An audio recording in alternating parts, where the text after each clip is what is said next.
Boa noite, alunos de Pedagogia do 6º e 7º semestre Flex. Sejam bem-vindos à disciplina de ensino de língua portuguesa. Na aula de hoje, particularmente, vamos trabalhar com as concepções de linguagem e os reflexos dessas concepções aliados ao ensino de língua materna, que é, então, a minha área, a minha disciplina e o que vocês vão estudar aí por mais ou menos um mês. Bom, eu sou a professora Andressa Lopes, nós já nos conhecemos anteriormente, no primeiro dia do período letivo de vocês. Eu sou graduada em Letras pela Universidade Estadual de Londrina, especialista em língua portuguesa também pela UEL e mestre em estudos da linguagem. Bom, pessoal, antes de iniciar a aula, desejo a vocês um excelente semestre, uma excelente disciplina, que a gente consiga fazer um trabalho bem legal, bem colaborativo. Mandem as participações, as colaborações de vocês pelo chat, que a nossa tutora vai separar ali para a gente conversar depois. Vamos iniciar então a nossa aula. Acompanhem comigo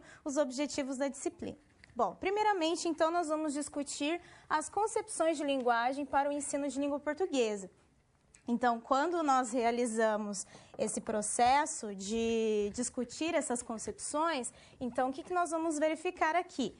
As 3 concepções que permeiam as discussões sobre o ensino de linguagem e como que essas concepções se relacionam com a prática de ensino. Depois nós vamos compreender a significação do ensino da língua portuguesa na perspectiva contemporânea. Afinal de contas, nós temos um histórico aí de ensino de língua portuguesa que vem desde os anos 30. Então, a gente vai relembrar um pouquinho desse histórico e verificar quais foram as transformações e evoluções que a língua portuguesa e o ensino foram perpassando ao longo desses anos. E, por fim, nós vamos discutir sobre o que não fazer no ensino de língua portuguesa. Na verdade, gente, essa disciplina, essa aula de hoje, mais especificamente, ela vai cuidar um pouquinho mais dessa concepção de do que ensinar em língua portuguesa, quais são os pressupostos teóricos que estão alicerçados ali naquela concepção, numa determinada prática, e verificar um pouquinho sobre os documentos oficiais, o que esses documentos trazem sobre o ensino de língua portuguesa para todos nós,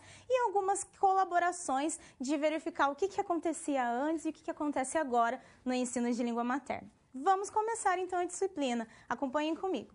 Bom, primeiramente então nós vamos para as concepções de linguagem. Quando nós falamos em concepções de linguagem, gente, são pressupostos teóricos, visões sobre a linguagem e sobre o uso da língua que alguns teóricos, que algumas teorias acabaram seguindo e transformando o ensino por meio dessas concepções. Então, nós temos 3. A primeira é a linguagem vista como expressão do pensamento.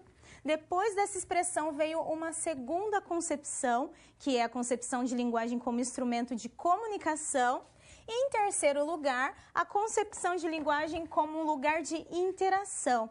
Então, ao longo desses anos, visualizando o ensino, perpassando por teorias, por métodos, por práticas de ensino de língua portuguesa, algumas dessas concepções foram presentes, deixaram de ser utilizadas ou ainda hoje são presentes, estão sendo utilizadas nos documentos e tudo mais. Então, nós vamos estudar as 3 e verificar quais são as concepções e como que isso se reflete no ensino da língua. Vamos verificar a primeira concepção, então, de linguagem, que é a linguagem como expressão de pensamento. Bom, essa linguagem como expressão de pensamento, ela tem, então, uma origem lá na tradição gramatical grega, ou seja, só pelo próprio termo tradição gramatical, nós já conseguimos verificar o quê? Que trata-se de uma disciplina que vai permear, que vai permanecer ali ligada ao ensino tradicional da língua. Então, o que é essa linguagem vista, então, como expressão de pensamento?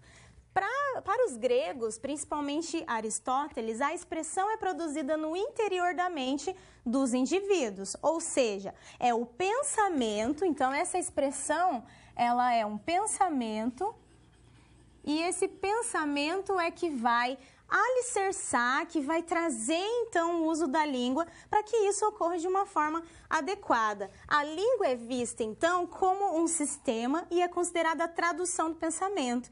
Então, diferentemente de outras concepções, essa aqui particularmente ela vai tratar da língua numa materialidade muito mais superficial, uma visão sistemática, expressão e tradução do pensamento, ou seja, a função da linguagem aqui nessa concepção é apenas pegar o pensamento do homem, o homem realizou o pensamento, trabalhou com a sua mente e externalizar essa mente, esse pensamento que veio desse homem enquanto indivíduo, para as outras pessoas, sem nenhum objetivo de comunicação, sem nenhum objetivo externo. A única função da linguagem aqui é expressar, ser um espelho desse pensamento. Já já nós vamos voltar nela para verificar um pouquinho sobre a questão do ensino baseado nessa concepção. Vamos para a segunda concepção agora, que é a linguagem vista como instrumento de comunicação. A língua vista do ponto de vista como um instrumento de comunicação, ela veio da teoria da comunicação. Então, ela veio dessa discussão surgida por volta da década de 60 e 70, por meio principalmente do Jacobson, um linguista que teorizou então essa ideia, um esqueminha que eu vou mostrar para vocês. E a linguagem ela é vista historicamente como um código, ou seja, dentro de um processo comunicativo nós temos vários elementos e um desses elementos é a língua, ou seja, o código que vai ser utilizado para que essa comunicação seja efetivada. Agora acompanhem comigo o esqueminha da comunicação que eu apresento aqui para vocês. Bom, esse esquema, baseado então nessa teoria da comunicação, traz os elementos comunicativos. O que é exatamente uma comunicação de acordo com essa teoria? Primeiramente, nós temos um emissor. Esse emissor é quem realiza, quem inicia o ato dessa comunicação. E qual que é fundamentalmente essa ideia da comunicação? Esse emissor, ele vai enviar uma mensagem para um receptor.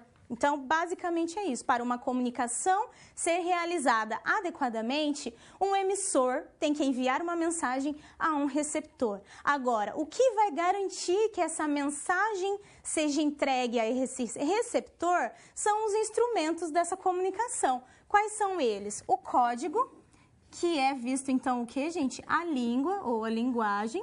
Então, quando nós queremos nos comunicar e que essa mensagem seja entregue, então, para esse receptor, um dos nossos instrumentos é o código, ou seja, a língua e a linguagem que nós vamos utilizar. Num segundo momento, nós temos o canal. O canal também é conhecido como o meio dessa mensagem chegar a esse receptor. Por exemplo, qual é o meio da minha comunicação com vocês? É um ensino à distância, online, via satélite. Então, esse é o canal para que a minha mensagem chegue até vocês. E aí nós temos também o contexto, que são as informações presentes nessa mensagem e principalmente as informações relacionadas a essa informação que eu estou enviando. Por exemplo, o nosso contexto aqui é no ensino à distância, do curso de pedagogia. Então, existem vários instrumentos, existem vários elementos da linguagem que eu vou selecionar para que essa mensagem chegue adequadamente. Então, fundamentalmente, falando assim ainda sobre a comunicação, né, a linguagem vista desse ponto de instrumento de comunicação, ela deixa então de ser vista como apenas expressão de pensamento para algo um pouco mais coletivo, já que ali nós temos então um emissor e um receptor e uma mensagem que deve ser trocada. A língua não é o centro, não é o objeto central dessa comunicação. O objeto central é a mensagem, é a informação que vai ser entregue a esse receptor. Então, a língua é vista como um dos instrumentos, então ela fica num plano secundário para que essa mensagem chegue até esse receptor e que a comunicação seja concretizada. Aí, nós vamos então para uma outra concepção de linguagem, que é a terceira, que é a linguagem vista como interação social. Acompanhem comigo. A linguagem vista como forma de interação, a linguagem, então, ela é construída socialmente. Diferente das outras duas concepções que a gente viu até agora, essa aqui, ela não é construída nem na mente humana e nem um instrumento para que outra coisa seja construída. Aqui, a linguagem é o objeto central. Por quê? Porque existe um grupo social que vai necessitar dessa linguagem para alguma coisa. O que é esse para alguma coisa? A linguagem, gente, nesse contexto, então, é o local das relações sociais em que falantes atuam como sujeitos. Ou seja, a linguagem é o local onde todas as relações humanas vão acontecer. É o local, é o meio pelo qual todos nós conseguimos enviar mensagens, conseguimos estabelecer diálogos e conseguimos frequentemente trabalhar, estudar, interagir socialmente com as outras pessoas. A concepção de linguagem como forma de interação, ela vem principalmente de Bakhtin, que, aliás, é a concepção de linguagem que ainda hoje permeia os estudos do ensino de língua portuguesa. Para quem já ouviu falar em gêneros dos discursos, gêneros textuais, linguagem como interação, todos esses elementos relacionados à linguagem socialmente construída, refere-se a essa teoria bakhtiniana, que foi introduzida ainda na década de 80 no Brasil por meio de obras como Portos de Passagem, do João Vanderlei Geraldi, principalmente pelos PCNs, porque o primeiro documento oficial que chega então aos professores da rede básica de ensino foi constituído principalmente nesses pressupostos bakhtinianos de uma linguagem construída socialmente. E isso implica em alguns fatores essenciais. Uma linguagem vista nesse ponto de vista, né, construída socialmente, nós podemos ver então que a língua é algo transformador. A língua é passível de transformação, de adequações. A cada interação social, a nossa linguagem, a forma como nós materializamos o nosso discurso é diferente.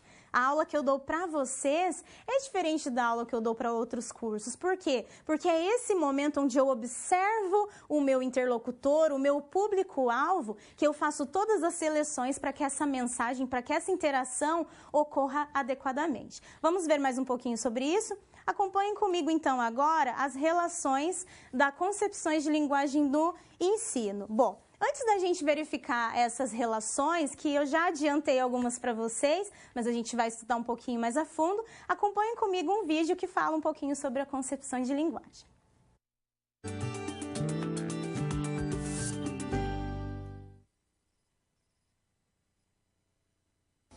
A concepção de linguagem, né, principalmente assim, da metade do século XX para cá, né?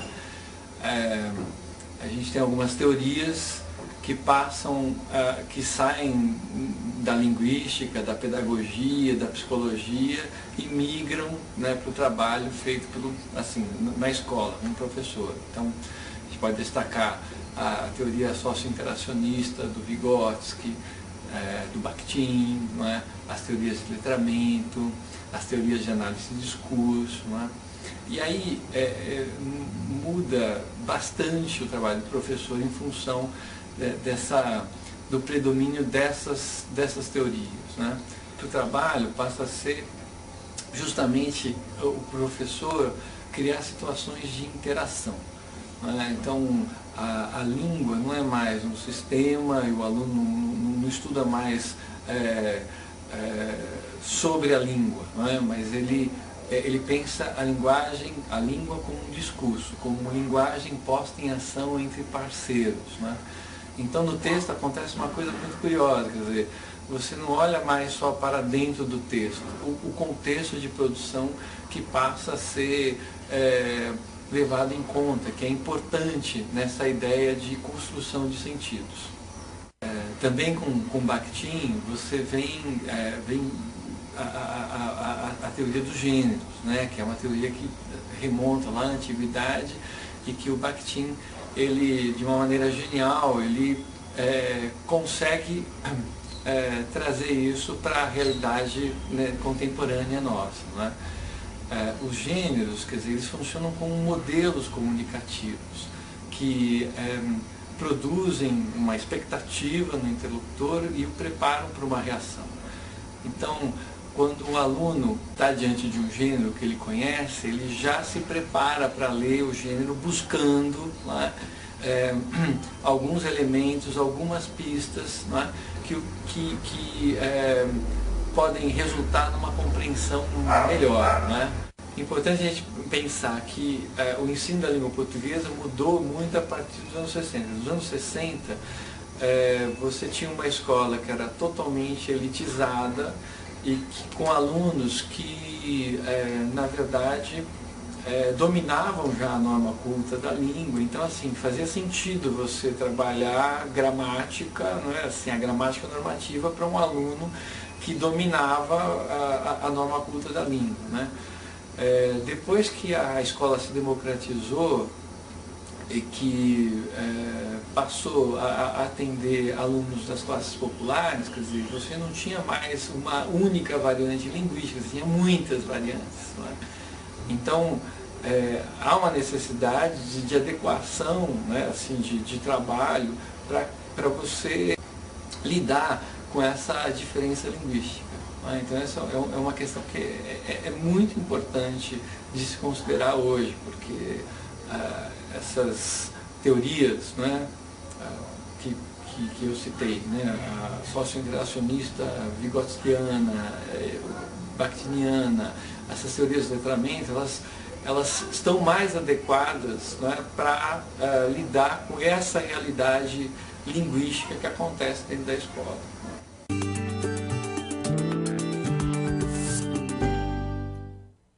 Voltamos então, pessoal. Bem, essa discussão que eu trouxe para vocês por meio desse vídeo, ela dá uma introduzida no que nós vamos ver ao longo de toda a nossa disciplina, que é justamente a língua do nosso aluno, a língua desse brasileiro que vai circular na escola e que acaba enfrentando outros paradigmas de ensino que a gente vai discutir ao longo do tempo, mas a concepção de linguagem interacionista, ela recebe mesmo um tratamento especial nessa aula, porque trata-se da concepção que o ensino atualmente vem utilizando aí há mais de 30 anos e que vem dando certo, vem dando alguns resultados. Então, vamos discutir um pouquinho mais agora, falando então desses reflexos dos paradigmas da concepção de linguagem e do ensino de língua portuguesa. Acompanhem comigo. Bom, a primeira concepção, então, é a concepção de linguagem que é expressão de pensamento, que eu falei para vocês que é a primeira concepção. A relação que essa concepção estabelece com o ensino de língua portuguesa é por meio da gramática. Então, segundo essa ideia, se há organização no pensamento, deve haver uma sistematização e clareza por parte dos falantes. Ou seja, se a linguagem serve nesse momento aqui para expressar o meu pensamento, que é organizado, que é construído dentro de determinadas regras, precisa haver um sistema, né, uma sistematização para que isso ocorra de uma forma que todos os falantes consigam fazer essa expressão e que consiga fazer entender aos seus outros colegas, os seus parceiros, os indivíduos que circulam dentro desse grupo social, mesmo que a linguagem não seja um objeto social. O ensino, então, tradicional da gramática e da ortografia é o que vai utilizar, então, essa concepção de linguagem. Por quê? Porque por mais que a gente tenha a visão de que a linguagem é social, quando nós ensinamos tradicionalmente a gramática e a ortografia, sem um texto, sem mostrar esse uso da língua em uma determinada situação sociocomunicativa, nós estamos ensinando um sistema, simplesmente por mostrar um sistema. Não há, então, um objetivo social, não há uma materialização discursiva por trás desse ensino tradicional da gramática e da ortografia. Então, por isso que está alicerçada essa concepção. E essa proposta de ensino foi muito destacada até a década de 60. Então, principalmente na década de 50, com o surgimento, né, das escolas das capitais, que acabavam utilizando frequentemente essa proposta de uma língua mais sistematizada, que muitas vezes ensinavam até o latim. Antes mesmo da língua portuguesa, os alunos tinham aula de latim para entender a estrutura dessa língua, né, da língua portuguesa. Então, nessa década de 50 até a década de 60, o ensino de língua portuguesa era muito regido por essa concepção de que deve-se ensinar regras gramaticais para esses falantes. O que muda, então, a partir da década de 60? Nós introduzimos, e aí o Brasil começa a receber influências teóricas de outras áreas e começa então a incorporar novas perspectivas que vêm a se gerar futuramente. Vamos para a próxima questão? Agora a concepção então de linguagem como instrumento de comunicação e o ensino tecnicista. Bom, o que acontece então no final da década ali de 60, final da década de 50, início da década de 60? O período então do regime militar, ou seja, por meio da ditadura, o ensino começa a ser modificado. Os professores não têm liberdade por conta do AI-5, eles sofrem repressão, então tudo isso começa a transformar também o ensino das disciplinas escolares. Português, matemática, todas as disciplinas acabam sofrendo então uma mudança. E aí, no final da década de 60, surge esse ensino tecnicista, que consistia em instrumentalizar os alunos diante dos seus conteúdos. Então, a língua portuguesa, vista desse ponto técnico, tecnicista, é um instrumento para que ele consiga realizar ou reproduzir comunicações. E aí sim vem aquele alicerce com a teoria da comunicação e com essa concepção de linguagem que vê a língua como um código, né, como um instrumento para que essa comunicação aconteça. As atividades são mecânicas, começa-se a pensar um pouco mais na língua, mas ela ainda não é social, e aqui as atividades, o estilo de ensino empregado é muito da repetição, da reprodução de texto, na repetição de atividades.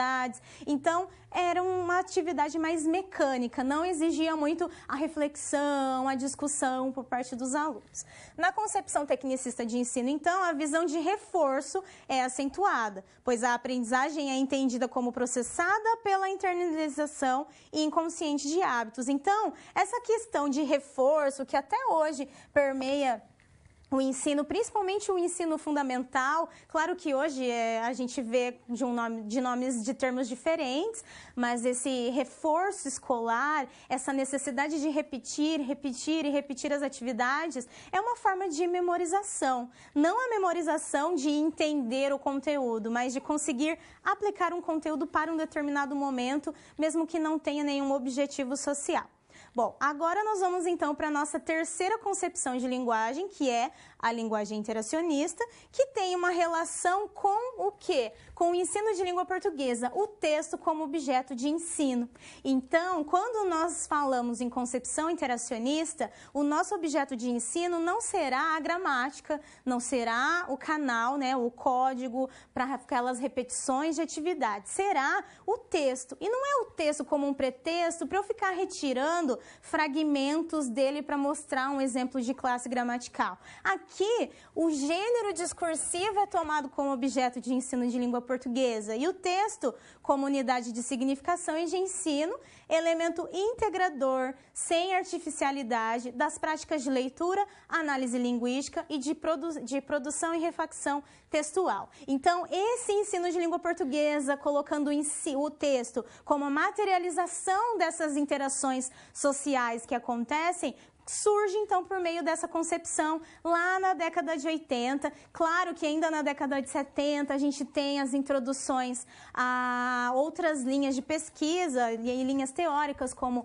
análise do discurso, a linguística textual. Então tudo isso vai favorecendo para que essas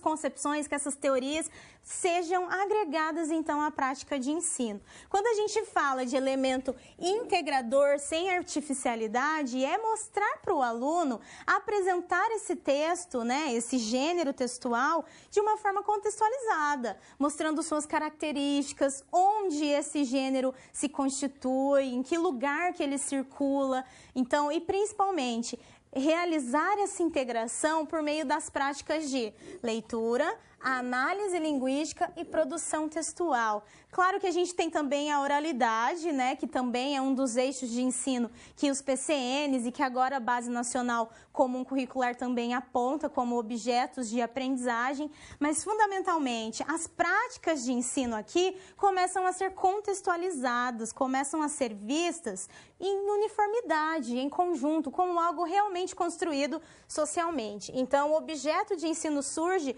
das práticas sociais, que vem muito com a questão da teoria do letramento também. Então, qual foi a contribuição que essa concepção de linguagem interacionista e essa visão do objeto de ensino sobre o gênero discursivo, textos, enunciados, qual foi a contribuição para o nosso ensino? Para que essas práticas, que muitas vezes foram divididas até em disciplinas, alguns de vocês devem ter vivenciado ou ouviram falar que a língua portuguesa já chegou a se chamar comunicação e expressão, já foi dividida em gramática, leitura e produção de textos. Então, toda essa divergência de como metodologicamente abordar a língua portuguesa em sala de aula acabou tendo um alicerce, uma ponte para novas ideias justamente por meio dessa concepção de linguagem e que veio a aparecer principalmente onde? Nos PCNs, que a gente vai falar daqui a pouquinho. Agora é o momento então da nossa atividade. Acompanhem comigo a proposta. Bom, agora vocês refletindo sobre as concepções de linguagem em sala de aula, qual seria a concepção mais adequada às atuais práticas? Então, pensem qual seria a concepção mais adequada do ponto de vista de vocês. Justifiquem aí a resposta que já eu volto para a gente discutir.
Voltamos então, pessoal. Primeiramente, quero agradecer aos vários comentários e participações. Hoje tem bastante polo conectado. Não vai dar para ler comentários de todos vocês, mas eu já deixo um enorme agradecimento e, na medida do possível, eu vou tentar selecionar alguns polos diferentes. Então, vamos ver quais são, então, qual é essa concepção de linguagem que vocês acreditam ser importante e a justificativa relacionada a esse objeto de ensino. Bom, Rio Pardo de Minas Gerais, disse que creio que não há uma concepção de linguagem mais adequada, mas uma linguagem adequada a cada situação na prática social. Dessa forma, o professor deve trabalhar a linguagem, levando em consideração todas as suas funções: interação, comunicação, expressão, de maneira que seja o ensino da linguagem seja de modo significativo, interativo, atraente e contextualizado.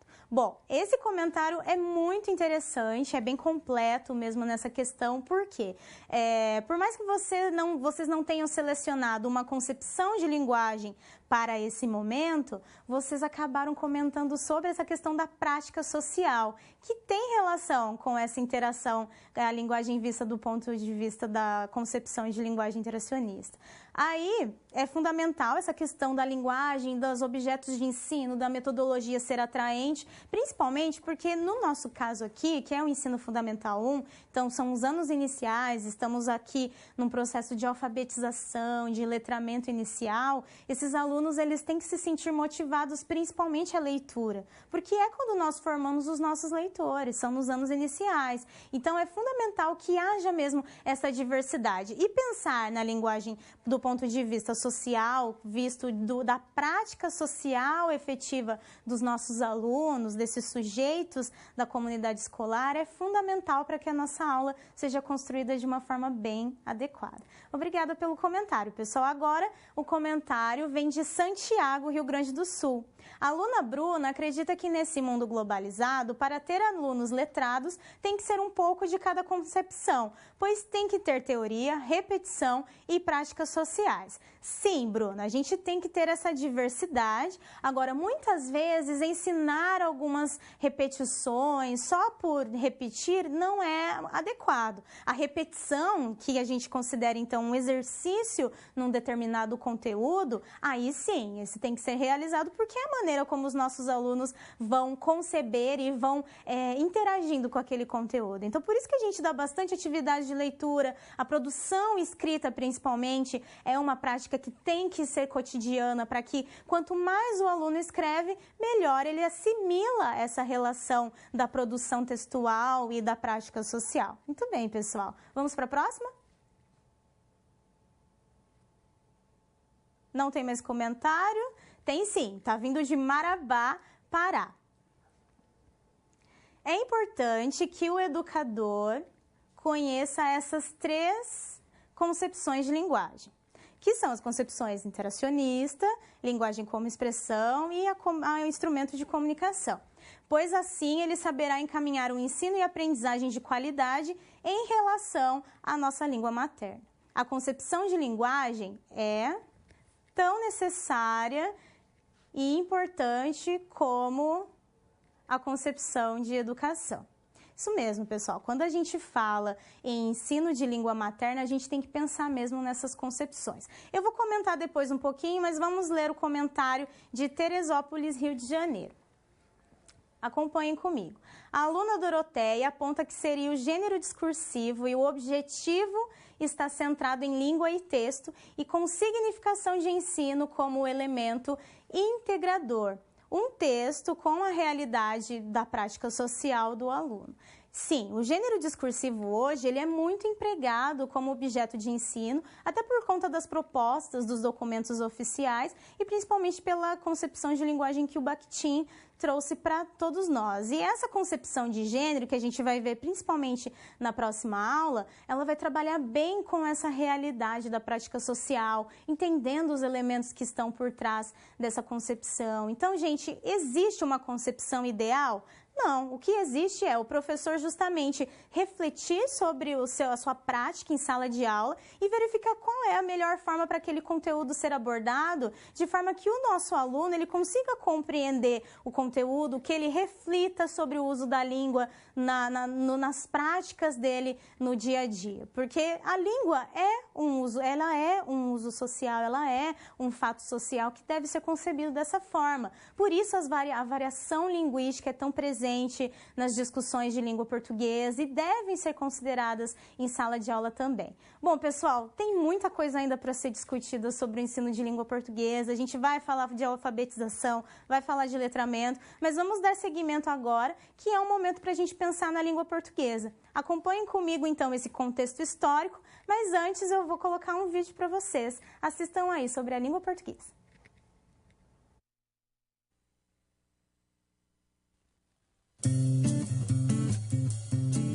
O português é falado por 250 milhões de pessoas em todo o mundo e daqui a 30 anos devem ser pelo menos 400 milhões. Só no Brasil são 200 milhões de falantes. São Paulo é a cidade onde se usam mais palavras de português a cada minuto e onde se pode visitar o único museu interativo da língua portuguesa. Mas o português é oficial em muitos outros pontos do mundo. A língua vem do latim, que deriva da família das românicas, e tem origem no galaico-português que se falava na Galiza e no norte do que é hoje Portugal. Os descobrimentos que levaram os portugueses até a África, às Américas e à Ásia ajudaram a espalhar a língua que hoje tem raízes nos 4 cantos do planeta. Há palavras portuguesas no léxico de línguas como o japonês, o bahasa, o malaio e o swahili. E no nosso dicionário continuam a entrar palavras de outras línguas que dão vida ao português. Também ajuda que a nossa seja uma das línguas mais fáceis de aprender. Certamente mais fácil que chinês ou árabe. O alfabeto é o romano e só tem uma letra esquisita, o C com cedilha. E a força do português continua a crescer, em parte por causa da internet, onde é uma das línguas em maior expansão, muito por causa da literatura, porque Camões, Pessoa e Machado de Assis escreveram em português, também Jorge Amado, Veríssimo, Rubem Fonseca, Mondjaki, Agualusa, Miyakoto, Lobo Antunes, Agostina e, claro, José Saramago, o único prémio Nobel à língua portuguesa. Também por causa da música, a língua é usada no samba, na bossa nova, no fado, na morna e no kuduro, que se ouve em todo o planeta. É o mesmo português a ser falado no mundo todo, mas isso não quer dizer que não seja precisa tradução. Nem tente conversar com um açoriano, com um nordestino ou com um foguense, porque vai ouvir uma língua muito estranha. E mesmo entre o português europeu, o brasileiro e o africano, há muitas diferenças. Ora veja, o ônibus que o pessoal apanha no Rio de Janeiro, em Lisboa é autocarro e em Luanda seria machibombo. A favela do Rio de Janeiro é Moceca, em Maputo, e Bairro do Lata, em Lisboa. A aeromoça da TAM é hospedeira na TAP. E a bagunça desta língua, tão rica, não tem maca, porque é uma confusão mesmo muito boa.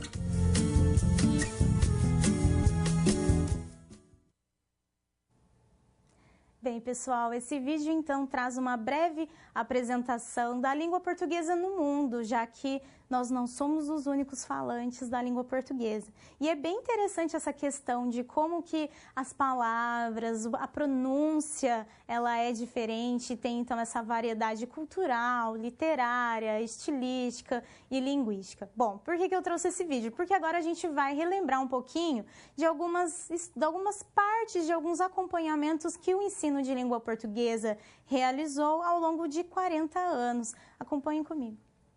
Bom, na década de 70, então, a linguagem ela passa a ser vista como instrumento de comunicação. O aluno deve respeitar modelos para construir textos e transmitir mensagens. Os gêneros não literários são incorporados às aulas e as teorias do texto e discurso chegam ao Brasil. Então, na década de 70, ainda dentro do regime militar, a linguagem, como eu disse para vocês, era vista como um desses instrumentos de comunicação, no nosso caso, o código. E esse aluno, dentro da sala de aula, aprendendo língua portuguesa, qual é a função dele ali junto com a língua? Respeitar modelos, então existe um padrão na produção de texto que eles têm que seguir para realizar, então, essas repetições e essas produções de textos e transmitir mensagens.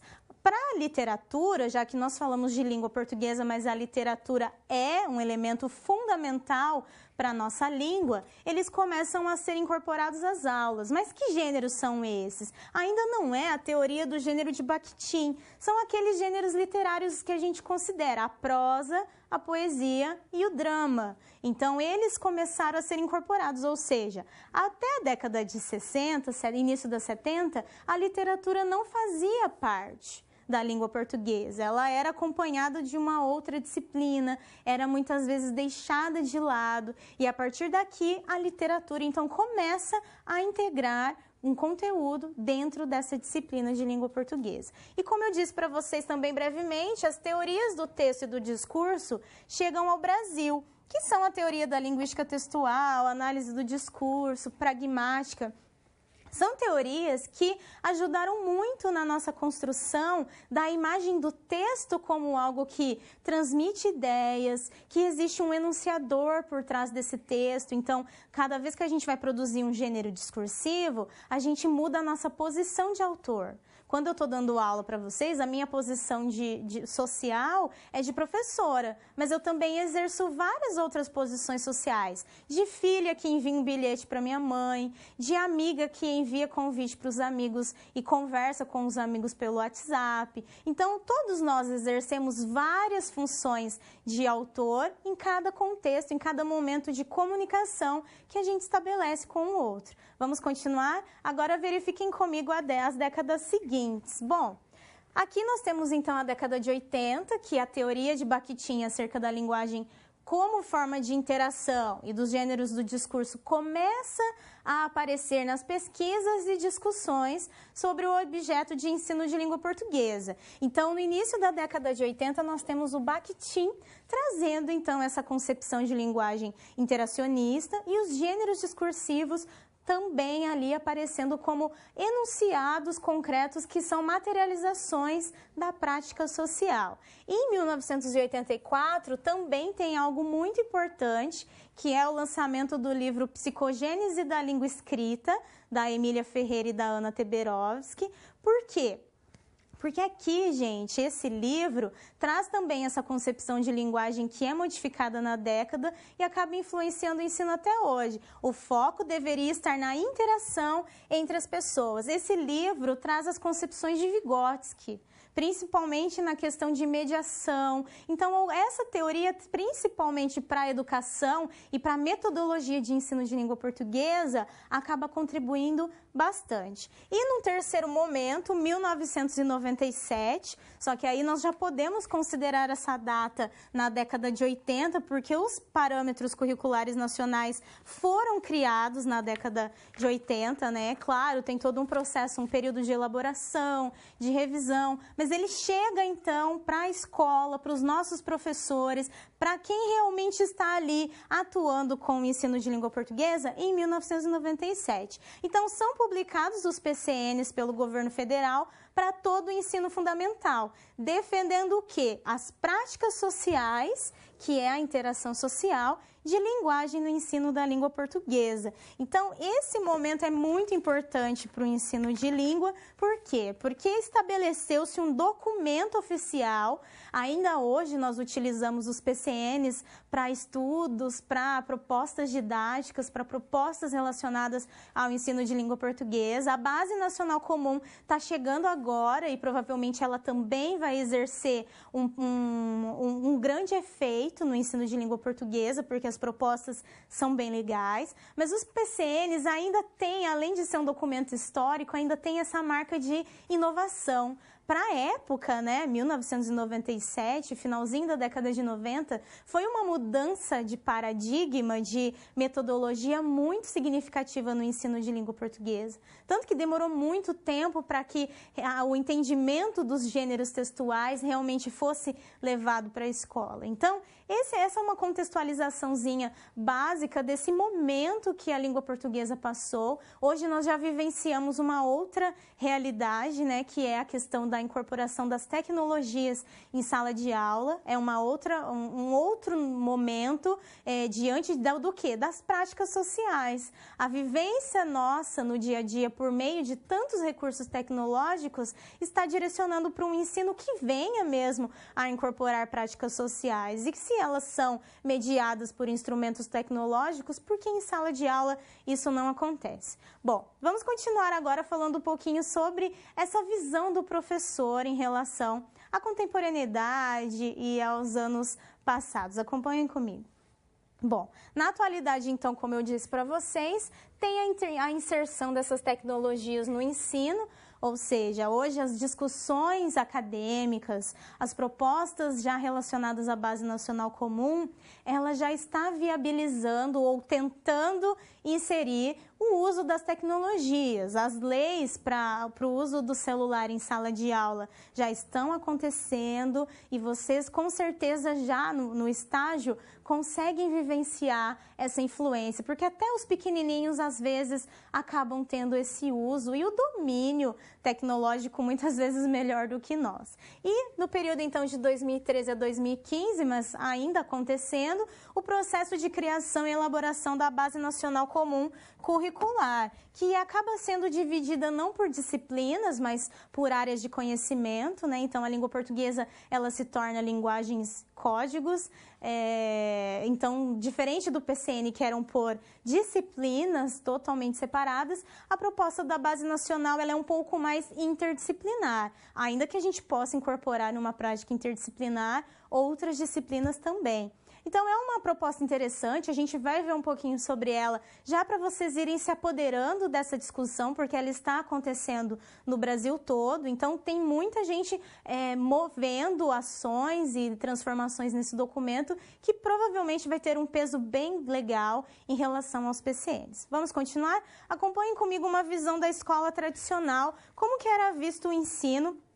Ainda é, na verdade, mas nós vamos verificar essa proposta agora. Bom, primeiramente a gente vai ter vários elementos. A gente tem as matérias como um elemento central. Então, diferente de hoje em dia, que a gente vai ver daqui a pouco, o centro do objeto fundamental da prática pedagógica do ensino eram as matérias, as disciplinas. Tanto que o que acontecia? A gente tinha divisões de disciplinas, língua portuguesa, matemática, geografia, história. Essa divisão tradicional da escola que continua até hoje é centralizada justamente nessa proposta.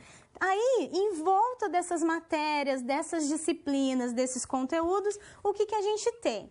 O professor, que na escola tradicional é vista como o ser detentor do poder, do conhecimento, é ele o responsável por todo o conhecimento que vai ser inserido para esse aluno sobre uma determinada matéria. Então, na escola tradicional, esse é o ponto de vista do professor. Nós temos os alunos, que são os sujeitos que vão receber essa aprendizagem. Então, o processo mútuo de ensino-aprendizagem ainda não acontecia aqui. Aqui, o ensino e a aprendizagem eram etapas separadas que aconteciam em torno de conteúdos. Esse aluno, então, ele vai para a escola para aprender conteúdos, matérias relacionadas a uma área científica que esse professor vai levar até ele. Temos os métodos, que são o quê? As metodologias empregadas para ensinar um determinado conteúdo a um aluno. Então, tem os métodos tradicionais, os métodos mais reflexivos, mas são as formas como essa matéria, como essa disciplina vai ser levada para esse aluno em sala de aula. E temos também a organização escolar, que envolve toda a comunidade escolar, diretores, coordenadores, pedagogos, professores. Então, toda essa organização que estabelece o quê? Hierarquias dentro de uma escola, dentro daquele ambiente de aprendizagem. Então, centralizador aqui são as disciplinas, são os conteúdos. É o conteúdo o centro desse processo, né, de ensino e de aprendizagem. E aí o aluno, o professor, a forma como é levado esse conhecimento até o aluno são os elementos que estão em volta ali dessa disciplina disciplina que é sozinha, isolada e que vai apresentar conteúdos daquela área científica. Bom, aí nós vamos então para a escola contemporânea, que tem uma visão um pouquinho diferente. Acompanhem comigo. Bom, na escola moderna, o nosso centro, então, é a criança, ou seja, é o aluno. O aluno é o objeto central desse processo de ensino-aprendizagem, ou seja, é por meio dela, né, por meio desse aluno, dessa criança, que a aprendizagem ela vai ocorrer e que todos os outros elementos estão ali postos. Depois a gente tem o segundo elemento, que são os professores. Esse professor, então, ele vai sempre pensar o quê? Na criança, justamente, para observar qual é a prática que ele vai realizar, como que ele vai ensinar um determinado conteúdo. Então, pensando no universo dessa criança, nas práticas que ela realiza em sala de aula, é que o professor fará a seleção, então, dos conteúdos e da metodologia. Então, aqui a gente já consegue perceber que a função desse professor ela é um pouco mais diferente. É reflexiva. Ele vai levar o conhecimento a esse aluno de uma forma integradora. O conhecimento já não é mais o objeto centralizador, mas como que essa criança vai receber o conhecimento e de onde vem esse conhecimento da vida dessa criança. Depois nós temos outro elemento que são os alunos. Claro que os alunos também é a mesma coisa que as crianças, né? A questão fundamental aqui, quando a gente coloca os alunos, é porque nós estamos falando de um grupo. E hoje, nossa sala de aula, vocês vivenciam isso no estágio de vocês, a sala de aula ela é muito heterogênea. Então, nós temos muitas crianças e cada uma com práticas muito particulares, uma linguagem diferente, a expectativa delas é diferente, a classe econômica, a faixa etária, tudo isso influencia no processo. E aí, qual é a questão fundamental? A gente pensou, então, nessa prática social da criança, temos que adequar isso para que todos os alunos participem, então deve ser pensado uma forma, um conteúdo de acordo com a classe toda, para depois chegar às outras etapas, que é a organização escolar. A organização escolar aqui também vai pensar nessa criança, ela vai atuar diretamente pensando no bem-estar e nesse processo de ensino-aprendizagem da criança, que é fundamentalmente o nosso objeto centralizador agora na escola. E, por fim, a gente tem os métodos, que aí sim são bem diferentes do método da escola tradicional. Porque na escola tradicional, como o objeto central era o conteúdo, então os métodos eram adequados ao conteúdo. Cada conteúdo era ensinado de uma forma, preservando a capacidade científica daquilo. Agora, nessa escola nova, contemporânea, moderna, como a prática que aquela criança traz, aquela vivência da criança, é o que vai gerar os conteúdos, é da prática em sociedade daquele aluno, que a gente vai retirar esse conteúdo, então a metodologia também tem que ser diferente. É aí que entra a mediação, é aí que entra a reflexão do aluno realmente pensar sobre um conteúdo, é a questão da autonomia, dele conseguir realizar esse processo de ensino e aprendizagem de forma autônoma, com o auxílio, claro, do professor, do livro didático, mas sempre de uma forma que ele vá construindo essa significação, esses conteúdos e sempre pensando o quê? Na prática lá fora da sala de aula. Que ele vá para a casa dele sabendo como que a mãe dele faz um bolo, porque tem uma receita, tem os ingredientes, tem o modo de preparo, o tempo que aquele bolo vai ficar no forno assando. Então, para ele entender que todas as práticas sociais que ele vivencia no dia a dia, existem características linguísticas que podem ser absorvidas para esse processo de ensino-aprendizagem. Legal, né? Bom, a gente vai conversar mais sobre a mediação, sobre essa escola moderna, porque é o nosso foco agora, pensando no ensino de língua materna de forma reflexiva. Mas agora vamos para o nosso segundo momento de reflexão, que é a atividade 2. Acompanhem a proposta. Pessoal, reflita então, juntamente com os seus colegas, quais características o ensino de língua portuguesa deve ter, principalmente nos anos iniciais. Isso em questões metodológicas de conteúdo, como que o professor tem que abordar o aluno em sala de aula. Então, reflitam, mandem as contribuições, que nós já voltamos para a discussão.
Voltamos então, pessoal. Bem, selecionei algumas contribuições de vocês. Novamente, obrigada, vocês estão muito participativos, isso é muito importante para a nossa aula. Continuem assim, um grande abraço. Bom, vamos lá. Santa Rosa mandou a primeira contribuição.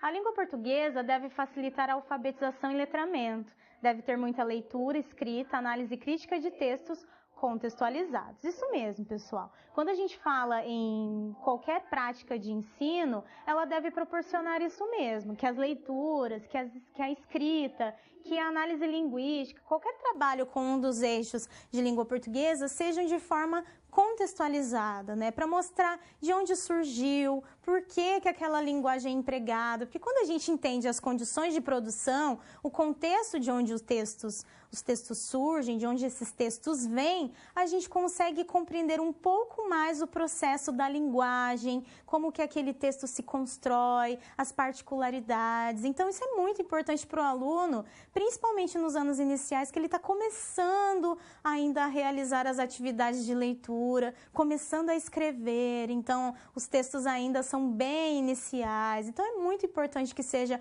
contextualizado. Bom, próxima contribuição de Rio Verde, que disse que tem que ser apresentada, então, uma linguagem lúdica, acessível e contextualizada. Então, novamente, a palavra contextualizada. E com a criança é muito legal fazer esse trabalho lúdico, de utilizar outras formas de trabalho, que não seja aquela aula expositiva, mas por meio de cantigas, de canções, de brincadeiras, para que ele entenda que no processo da brincadeira a gente também pode aprender.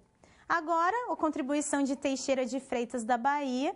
O professor deve conhecer a realidade da turma, para depois apresentar o plano de trabalho contextualizado de acordo com a realidade de cada um dos alunos. Sim, essa observação da sala de aula, verificar de onde esses alunos vêm, do que eles gostam, qual o nível de leitura deles, isso é muito importante para a gente poder entender quais são as práticas que a gente vai trabalhar. Claro que durante todo o processo de letramento desses alunos, a gente vai propiciar práticas que também não fazem parte do cotidiano deles atual, mas que deve ser incorporado. Por exemplo, a literatura, os livros da literatura infanto-juvenil. Por mais que os alunos não leiam, a gente precisa incorporar outras práticas também. Mas é importante conhecer a sua turma para ver o que é mais adequado naquele trabalho prático com eles. Agora, uma contribuição de Montes Claros. Professora, nos anos iniciais é necessária uma metodologia baseada no ensino lúdico para que a criança possa ter uma facilidade maior de assimilar os conteúdos e não ter dificuldades de aprendizagem, de serem alfabetizadas. Gente, isso também é bem legal. Claro que o ensino lúdico, ele não precisa ser o tempo todo, mas é muito legal que vocês utilizem esses recursos, as brincadeiras, a interdisciplinaridade da arte, da música, com todos os conteúdos, para que eles percebam, então, com mais facilidade esse conteúdo, vão assimilando aos poucos as letras, né, no processo da alfabetização. É bem interessante que a gente faça esse trabalho de um cuidado, né, para que a linguagem seja adequada, porque a criança ainda está desenvolvendo a sua linguagem. Muito bem, pessoal. E agora a última contribuição de Frederico Westphalen, do Rio Grande do Sul. Os alunos acreditam que no ensino da língua portuguesa deve ser levado em consideração a realidade do aluno, linguagem materna, recursos diferenciados, pesquisa, extensão e reflexão da praxis. Gente, excelente! Toda vez que a gente pensa em língua portuguesa, a gente tem que pensar nessa realidade do aluno, porque é daí que a gente surge, a gente consegue brotar, então, os outros conhecimentos e vai aumentando progressivamente o nível de dificuldade e da compreensão da língua. Todas as contribuições foram excelentes, as outras também, aqui não dá tempo mesmo de trabalhar todas, mas vamos continuar a aula. Obrigada. Vamos lá? Acompanhem comigo agora o ensino de língua portuguesa segundo os documentos oficiais. Bom, gente, se vocês verificarem aqui, tem o PCN e a Base Nacional Comum. Na próxima apresentação, a gente traz essa questão de entender o ensino de língua portuguesa sobre 4 eixos, que é a proposta do ensino de língua portuguesa. Quais são esses eixos? Primeiramente, a prática de escuta e de leitura dos textos. Então, aqui nós estamos trabalhando com a leitura. Depois nós temos a prática de produção de textos orais e escritos, que aí nós temos a produção escrita, né, a produção de texto, e por fim a prática de análise linguística. Mas professora, você disse que era 4, cadê a quarta? A quarta está incorporada em todas elas, gente, que é a oralidade. Então, toda vez que nós falamos em práticas do ensino de língua portuguesa, nós estamos nos referindo a 4 práticas, a 4 eixos, que é a leitura, a análise linguística, a produção de texto e a oralidade. Bom, é muito interessante falar desses eixos porque nas próximas aulas nós vamos trabalhar especificamente com eles. Nós vamos ver quais são as práticas adequadas de se trabalhar a oralidade ou não. Então, nós vamos trabalhar bem essa questão com vocês por meio de gêneros, por meio de brincadeiras e tudo mais. Vamos voltar? Bom, o PCN diz, então, que o domínio da língua oral e escrita é fundamental para a participação social efetiva, pois é por meio dela que o homem se comunica, tem acesso à informação, expressa e defende pontos de vista, partilha ou constrói visões de mundo, produz conhecimento. Por isso, ao ensiná-la, a escola tem a responsabilidade de garantir a todos os alunos o acesso aos saberes linguísticos necessários para o exercício da cidadania, direito inalienável de todos. Então, quando o PCN fala sobre o domínio da língua, seja ela oral ou escrita, então, fundamentalmente, a escola tem a responsabilidade de garantir o quê? O acesso aos saberes linguísticos, e aí dentro desses 4 eixos, né? Leitura, escrita, oralidade e análise linguística, para que ele exercite a cidadania dele, ou seja, para que ele atue em sociedade de forma adequada. Aí vocês falam assim, professora, mas o nosso aluno, ele tem 6, 7, 8 anos de idade, como que ele vai praticar a cidadania dele? Gente, ele está construindo toda a formação ética e moral dele justamente nessa época. Então, saber que em outros momentos ele vai utilizar a língua para uma argumentação, para defender o ponto de vista dele, para uma entrevista de emprego, tudo bem, ainda é criança, mas esse desenvolvimento ele é gradual. E por isso que a gente vai utilizando as práticas sociais em vários níveis durante todo o processo de alfabetização e de letramento, tanto no ensino fundamental quanto médio. Então, saber que a linguagem é utilizada de formas diferentes nas práticas sociais induz que esse aluno reflita, então, que em cada momento ele vai ter que fazer uma seleção de recursos para falar ou para escrever, que no cotidiano dele ele pode falar algumas palavrinhas erradas, mas que ele precisa aprender o sistema linguístico, né, a norma padrão da língua portuguesa, porque na escrita e nos momentos formais futuros ele vai utilizar essa língua formal também. Vamos prosseguir? Ainda falando um pouquinho sobre os PCNs, a importância e o valor dos usos da linguagem são determinados historicamente segundo as demandas sociais de cada momento. Para a escola, como espaço institucional de acesso ao conhecimento, a necessidade de atender a essa demanda implica uma revisão substantiva das práticas de ensino que tratam a língua como algo sem vida e os textos como conjunto de regras a serem aprendidas, bem como a constituição de práticas que possibilitem ao aluno aprender linguagem a partir da diversidade de textos que circulam socialmente. Isso é fundamental. Quando a gente fala em entender texto como algo sem vida, gente, é aquele tipo de atividade assim, retirem do texto os verbos. Só que você não trabalhou que gênero é aquele texto, você não trabalhou o verbo ainda. Então, o aluno ele faz uma atividade de repetição, de decodificação de palavras, mas sem entender de onde veio aquele texto, quem escreveu, por que foi escrito daquela forma. Então, esse trabalho de contextualizar o texto e tratá-lo realmente como um objeto de ensino é fundamental. E, principalmente, a diversidade de textos. Né? A gente tem aí várias esferas sociais que a gente pode utilizar em sala de aula, esfera narrativa, esfera jornalística, esfera midiática, e a gente pode, em vários níveis de ensino, utilizar essas esferas, essas práticas para mostrar, então, a linguagem em uso para o nosso aluno, ok? Vamos prosseguir? Agora vamos falar um pouquinho sobre Claro, essa questão do ensino da linguagem, ainda dentro dos PCNs, mas também já incorporando a Base Nacional Comum, que é a visão, então, desse professor como mediador. Então, pode-se considerar o ensino e aprendizagem de língua portuguesa na escola como resultantes da articulação dessas três variáveis. Então, a gente tem a língua. E aí, quando a gente fala em língua, a gente está se referindo a tudo que utiliza a língua em sala de aula. Pode ser a gramática, pode ser a ortografia, pode ser a variação dos nossos alunos, porque eles provavelmente têm gírias, têm um vocabulário particular que eles trazem dos locais onde eles circulam. Tem também a literatura, os nossos livros infantis, que são maravilhosos para trabalhar a linguagem, despertar esse gosto da leitura. Depois nós temos o nosso aluno.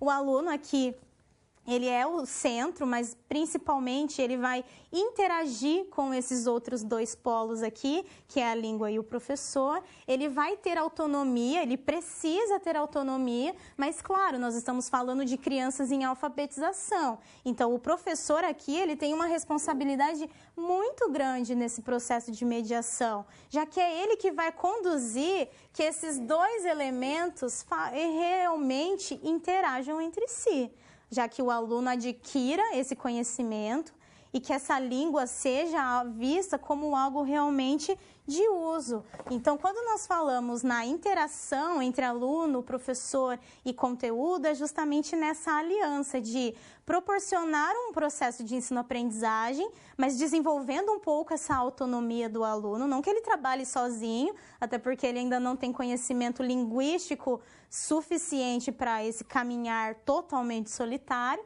mas que ele consiga refletir com o auxílio do professor, com o auxílio dos instrumentos mediadores ali, tecnológicos ou livro didático, para entender a língua em qualquer prática que seja, leitura, escrita, oralidade, etc. Vamos continuar? Agora vamos falar um pouquinho sobre como que a Base Nacional Comum enxerga a língua portuguesa e essa prática de ensino que é preconizada por eles. Bom, primeiramente, a Base Nacional Comum, para quem ainda não conhece, ela trabalha com objetos de aprendizagem. Então, de acordo com a língua portuguesa, dentro da base, o que o aluno tem que saber de acordo com esse documento? Primeiramente, ele tem que interagir com práticas de linguagem em diferentes modalidades, na perspectiva de sua recepção e produção, de modo a ampliar gradativamente o repertório de gêneros e de recursos sociocomunicativos e expressivos.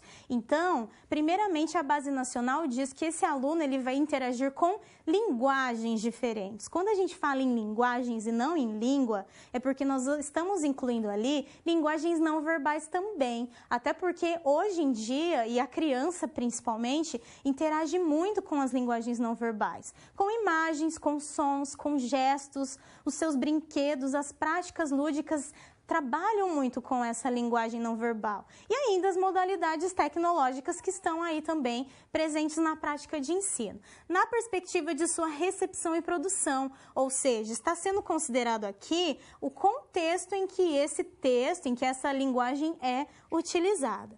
Depois, reconhecer as condições de produção das práticas de linguagem, quem produziu, o que está sendo feito, por quem, para quê, qual o objetivo, para quem é esse interlocutor, em que suporte, modo de circulação. A gente vai estudar mais sobre essas condições de produção, mas são elementos fundamentais, porque mostram como que são materializadas essas questões da oralidade, da escrita, da linguagem artística e da cultura corporal do movimento. Vamos para as próximas questões e eu já volto um pouquinho com vocês para questões. Bom, a gente também tem que pensar que esse aluno ele tem que refletir sobre os usos das linguagens e os efeitos de sentido de diferentes recursos expressivos, levando em conta as condições de recepção e produção. Então, é mais ou menos o que eu já disse antes para vocês. Tem que refletir sobre o uso dessas linguagens e como que essa linguagem verbal ou não verbal produz sentido para ele. Por que aquilo significou? Quais foram os recursos linguísticos ou não utilizados no texto, né, ou no som, ou na imagem, que proporcionou que ele entendesse, que levasse ele a uma leitura. Tem outra proposta também, que é a de compreender a diversidade de manifestações linguísticas, artísticas e de práticas corporais, como construções sociais e culturais, relacionando-as com ideologias e relações de poder. Para a criança, isso, professora? Claro, gente, quando a gente fala em manifestações linguísticas, artísticas e de práticas corporais, nós estamos falando principalmente de atividades lúdicas, atividades de ensino-aprendizagem que a gente utiliza esses recursos linguísticos, artísticos e corporais. E aí é muito importante isso aqui, porque a educação física, enquanto disciplina, ela acaba sendo incorporada também a essa área das linguagens e significações. Então, é uma integração entre essa questão lúdica, essa questão da atividade física que é tão presente na prática dos nossos alunos, com o ensino linguístico, artístico, que considere principalmente as questões populares. Muitas crianças hoje não conhecem as nossas lendas, os nossos mitos, e isso faz parte da nossa cultura e é muito interessante e dá para fazer um trabalho bem legal de linguagem, de questões estéticas com os alunos. Então, já fica uma dica de prática para vocês, mas a gente vai voltar nessas questões dos gêneros na próxima aula também. Vamos voltar à questão das bases da base nacional? Bom, ainda falando da base nacional e da proposta que essa base traz em relação ao ensino de língua portuguesa, nós temos também a proposta de interagir com o outro, usando expedientes comunicativos e expressivos nas diversas práticas sociais de modo crítico, autoral e criativo. Então, as interações sociais entre os seus colegas, qualquer gênero que venha a ser trabalhado em sala de aula, tem que considerar, então, todos esses elementos de forma crítica, autoral e criativa, ou seja, que realmente faça esse aluno pensar e atuar utilizando a linguagem, utilizando essa determinada prática social. E, por fim, reconhecer a dimensão poética e estética como constitutiva das linguagens, apreciando a cultura, a arte e a língua como patrimônios. Isso aqui traz, então, essa ideia da literatura infanto-juvenil, da importância de trazer esses elementos ao ensino, porque aí a gente consegue, então, proporcionar essa referência da linguagem poética, da cultura e, principalmente, se isso for aliado a questões, a textos, a livros que tragam a cultura brasileira, que muitas vezes é trabalhado nesse ensino fundamental. São nos anos iniciais que esses alunos vão começando a conhecer a cultura e aí chega ao ensino médio com uma literatura clássica que aí vai abordar outros aspectos. Bom, essas são as propostas, tanto do PCN quanto da Base Nacional Comum, que, claro, nós vamos observar depois individualmente nos eixos de ensino, mas agora chega o nosso momento da nossa última atividade. Acompanhem comigo. Discutam e reflitam, gente, qual a importância do ensino de língua portuguesa nos anos iniciais, principalmente relacionada à convivência em sociedade, ou seja, essa linguagem socialmente construída. Mandem as contribuições e a gente já volta para a discussão.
Voltamos então, pessoal, da nossa última atividade. Bem, selecionei mais algumas participações, novamente vocês participando bastante. Sei que o dia é agitado por conta da prova que vem daqui a pouquinho, mas, gente, muito obrigada por participar, essa discussão é bem legal. Bom, o primeiro comentário vem lá de São José dos Campos, que traz a seguinte abordagem. A comunicação é realizada a partir do desenvolvimento cognitivo do aluno. Para isso, a língua portuguesa é a base para essa comunicação. Sim, gente, né? Com o nosso processo cognitivo, a leitura, a interpretação que nós realizamos no mundo, em qualquer atividade, ela é feita pela linguagem, principalmente pela linguagem verbal, que é sustentada pela língua. Então, quando a gente fala em língua portuguesa, principalmente no processo de alfabetização, não tem como falar que não é uma disciplina essencial, né? Então, é a base inicial para que esse aluno construa aí todo um alicerce linguístico ao longo dos anos escolares, que chegue ao vestibular, que chegue à universidade, utilizando a linguagem crítica, realizando uma produção de texto bem adequada, né? Gramaticalmente correta e situando sempre as situações sociocomunicativas. A outra comunicação veio de Jacaraci, Bahia, que os alunos disseram que a interação um com os outros, pois através dessa interação eles vão aprender a se relacionar e assim saberão conviver uns com os outros. Exatamente, gente. A interação social, ela é realizada por meio da linguagem. A linguagem nasce dessa interação social. Então, quando ele vai se comunicar com os colegas, com os familiares, com os professores, é por meio da linguagem. E aí, a cada momento de comunicação, de diálogo, é uma especificidade linguística que ele tem que utilizar. Então, dominando a língua portuguesa e os gêneros discursivos, ele vai conseguir atuar na sociedade tranquilamente. E agora um comentário de Sabará, Minas Gerais. Nos dias atuais, o conhecimento é uma das ferramentas para conquistar o saber. A educação é um processo contínuo do indivíduo para a vida social. Sim, gente, hoje o conhecimento é fundamental, a escola, a educação tem sido cada vez mais repensada e reformulada, reflexiva, nesse sentido de proporcionar que esse aluno se torne crítico e atue socialmente de forma adequada. E, por fim, um comentário de Lagoa Vermelha, Rio Grande do Sul. As alunas refletem que vivemos em um mundo letrado e que a leitura vem antes mesmo de se chegar à escola, à criança. Já tem uma leitura de mundo. Então, isso é importante também considerar que essas crianças, por mais que elas ainda não tenham uma evolução linguística, né, que não dominem todos os conceitos gramaticais, eles têm uma experiência de vida, eles circulam na igreja, na família, com os amigos, nas brincadeiras de rua, eles circulam em vários grupos sociais e a linguagem vai sendo construída aos poucos. Então, a gente não pode renegar a linguagem que esse aluno traz também. A gente vai falar futuramente da variação linguística, mas é importante respeitar isso que o aluno nos traz. Ele traz alguma coisa assim, ele vem com conhecimento e nós temos que aproveitar esse conhecimento para construir novos conhecimentos ou ampliar esse que o aluno já traz. Pessoal, excelente a participação de vocês hoje. Já quero, adiantar, claro, o agradecimento. Um grande abraço a todos os polos que participaram. Daqui a pouquinho tem o chat atividade, mas vocês estarão fazendo a prova. Mas, de qualquer forma, essa discussão ela vai permanecer no fórum, que eu já coloquei, já vi que vocês estão participando também. Então, olha, continuem, vou postar uma nova proposta de reflexão. Então, continuem pensando a respeito dessa prática de ensino de língua portuguesa. Para finalizar, eu quero aproveitar duas reflexões, acompanhem comigo. A primeira delas é em relação a essa competência linguística. Então, nos estudos da linguagem, conforme Petter, 2011, a competência linguística é a porção do conhecimento do sistema linguístico do falante que lhe permite produzir o conjunto de sentenças de sua língua. Então, essas aqui são o quê? São os nossos eixos de ensino, que eu já tinha comentado com vocês anteriormente. A oralidade, a leitura, a escrita e a análise linguística. Então, para as próximas aulas, a nossa discussão vai ser sistemática, vai ser reflexiva também, nesse sentido de pensar esses eixos, de que forma nós podemos abordar esses eixos de forma contínua, de forma integrada. Então, como que a gente vai trabalhar isso em sala de aula, análise linguística, que é a gramática, né, propriamente dita. Então, para a próxima aula, eu deixo uma reflexão para vocês pensarem. Olhem comigo. Refletir, então, sobre os eixos de ensino de língua portuguesa e os anos iniciais do ensino fundamental. Então, já comecem a refletir sobre esses eixos, como que a gente pode abordar ou não, porque nós vamos falar sobre gênero discursivos, como que esse objeto de ensino, que é o gênero, que é o texto, pode trazer, então, contribuições muito legais para esses 4 eixos apresentados. Então, fica aí a nossa reflexão para a próxima aula. Deixo para vocês, então, uma ótima semana, uma boa prova agora de História e Geografia para vocês. E nós nos vemos na semana que vem. Até lá e uma boa noite.